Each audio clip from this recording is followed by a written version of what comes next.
Dün akşam Mısır'da 205 mümin Müslüman kardeşiniz katledildi. 5000'den fazla kardeşiniz yaralı. Dikkat edin. Rabbiniz Allah Celle Celaluhu burada seyirci kalmak zalime taraf olmaktır.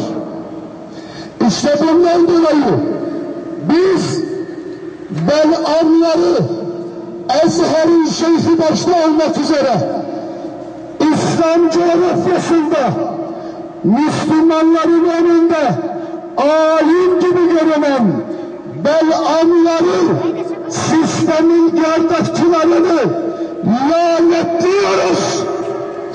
Lanetliyoruz.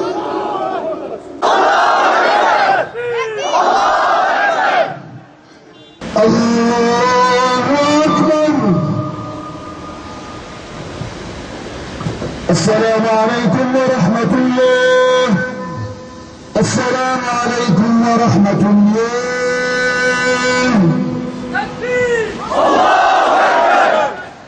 Allah'ım şu ümmetin zavallıları, şu ümmetin kimsesizleri, garibanları, şuursuzları, bilinçsizlerini uyandır. Amin. Mursi'ye selam, direnişe devam. Bu işin arkasında İsrail'in, Amerika'nın ve emperyalist güçlerin uşağı Körfez ülkelerinin olduğunu biliyoruz.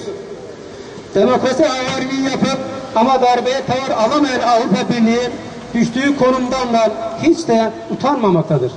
Mısır'dan İhvanı ve darbeye karşı tavır alan herkese alkışlıyor, darbecileri ise lanetliyoruz.